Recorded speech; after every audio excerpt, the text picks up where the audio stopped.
تو اس وقت جو سلمان صفدر صاحب ہیں وکیل، ان کے ذریعے ان کی ملاقات ہوئی تو انہوں نے عمران خان کا پیغام سہیل افریدی کو دیا اور یہ کہا کہ آپ اسٹریٹ موومنٹ شروع کریں۔ اسٹریٹ موومنٹ کا آغاز ہوا،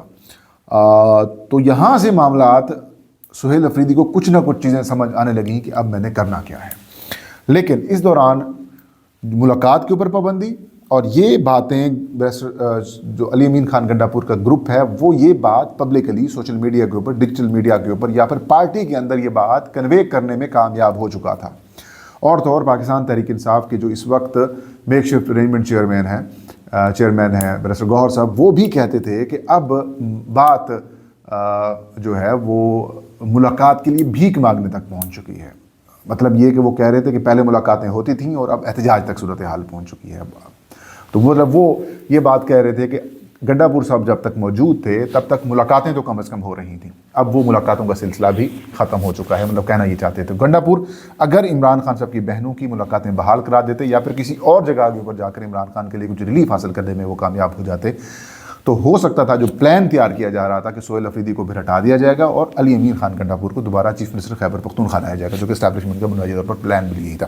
اب جب سے سہیل خان افریدی وزیر اعلیٰ بنے ہیں تب سے لے کر اب تک عمران خان صاحب کی جو ملاقاتوں کے اوپر ہے وہ پابندی ہی سی لگ چکی ہے، تو پہلے ایسا نہیں تھا۔ تو یہ ایک سازش تھی۔ اب جب سلمان صفدر صاحب نے آ کے عمران خان صاحب کا پیغام سہیل افریدی کو دیا، اسٹریٹ موومنٹ شروع کی، پہلے مرحلے میں لاہور گئے، لاہور میں پنجاب حکومت کی جانب سے یا پنجاب سرکار کی جانب سے جو کچھ اقدامات کیے گئے، رکاوٹیں کھڑی کی گئیں، صحافیوں کے ذریعے بدسلوکی کی گئی، یا پھر جو ایک تلخی والا جو 3 دن کا دورہ ان کا رہا اس کی وجہ سے ماحول چارج ہو گیا۔ سہیل افریدی دوبارہ پاکستان تحریک انصاف کے رہنماؤں کے لیے، سوشل میڈیا کے لیے یا پھر پاکستان تحریک انصاف کے ہمدرد لوگوں کے لیے جگہ بنانے میں کامیاب ہو گئے۔ اور پھر جب کراچی میں ان کا استقبال ہوتا ہے، کراچی سے حیدرآباد، اور ایک کہہ سکتے ہیں کہ ایک فقید المثال قسم کا استقبال کیا جاتا ہے سہیل افریدی کا، تو سہیل افریدی کا جو مومنٹم ہے، سہیل افریدی کی جو پاپولیرٹی ہے اور جو سہیل افریدی جو کلیئر تھاٹ ہے وہ ان کا مزید وسیع ہو گیا اور لوگوں کے اندر مزید ان کی ایکسیپٹنس جو ہے وہ بڑھ گئی، بالخصوص پاکستان تحریک انصاف کے اندر ان کی ایکسیپٹنس جو ہے وہ بڑھ گئی۔ تو یہ جو سہیل افریدی کا کراچی وزٹ تھا اور سہیل افریدی کا وہاں پر جو استقبال کیا گیا اور جو انہوں نے کلیئر پوزیشن کی، صحافیوں سے ملاقات کی، چاہے وہ حیدرآباد میں ہو یا پھر کراچی کے اندر ہو، سینئر صحافیوں کے ساتھ پریس کلبس کے اندر ملاقاتیں کی، اس سے بھی لوگوں کو سمجھنے میں بڑی آسانی ہوئی کہ سہیل افریدی چاہ کیا رہے ہیں، سہیل افریدی کرنا کیا چاہ رہے ہیں۔ تو یہ جو 2 وزٹس ہوئے ہیں کراچی اور لاہور کے سہیل افریدی کے یا پھر سندھ اور پنجاب کے، اس کی وجہ سے وہ جو سازش بنائی جا رہی تھی یا بوئی جا رہی تھی، جو کہ ایک کریکٹر اسلام آباد کے اندر بھی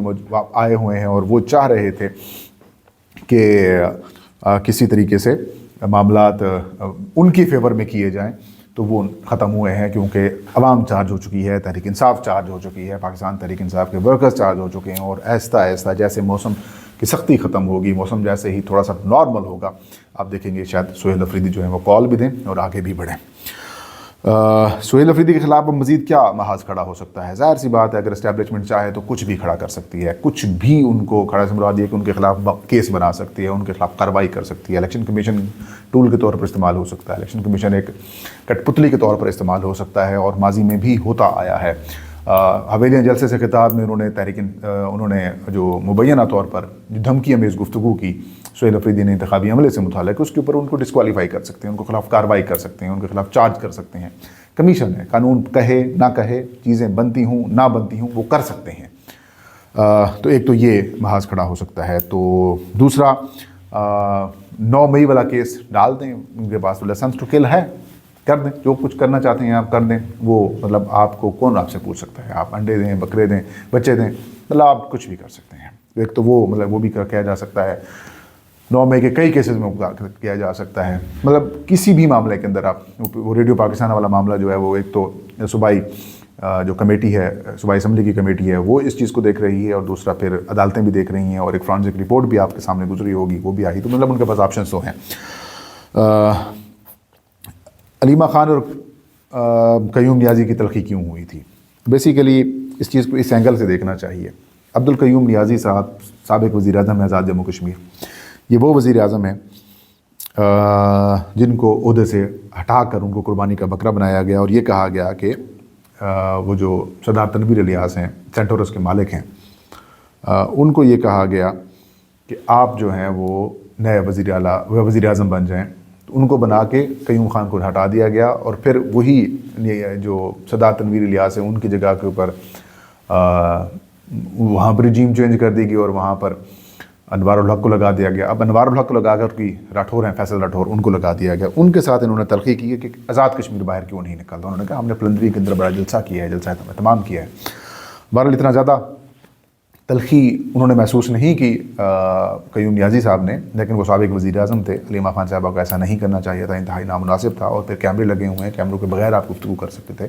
آپ ایک تو عمران خان صاحب کی بہن ہے، شاید اس وجہ سے قیوم نیازی صاحب نے کوئی تلخی بھلا جواب نہیں دیا، لیکن ان کے اگلے دن سہنسا کے علاقہ ہے آزاد کشمیر کا، وہاں پر انہوں نے ایک بڑی ریلی نکالی ہے۔ بہرحال ایک افسوسناک صورتحال تھی، بہرحال اس کو اب ختم کیا جا رہا ہے۔ محمود خان اچکزئی اپوزیشن لیڈر ابھی تک اپوائنٹ کیوں نہیں ہو سکے؟ محمود خان اچکزئی اگست سے، مطلب یہ کہ اگست 2025 سے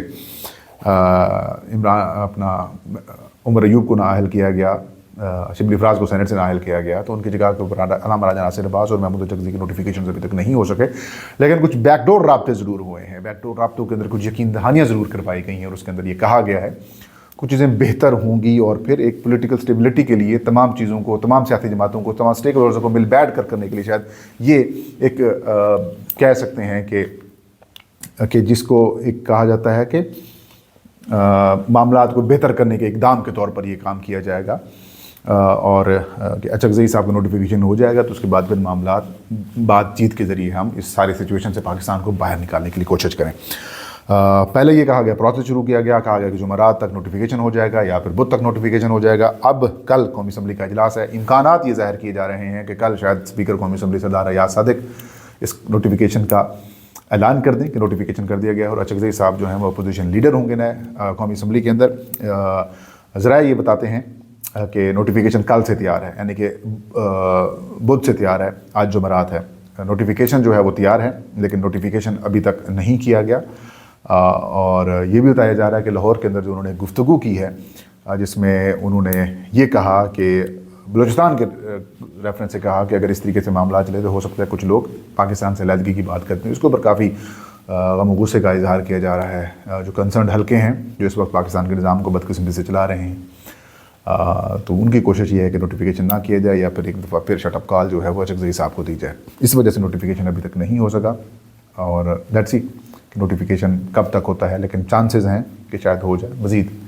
گریٹر پاکستان کے مفاد کے ذریعے معاملات دیکھا جائے۔ تو یہ تھا آج کا ویلاگ، فہیم اختر کو اجازت دیجیے، اللہ ہم سب کا حامی ناصر ہو۔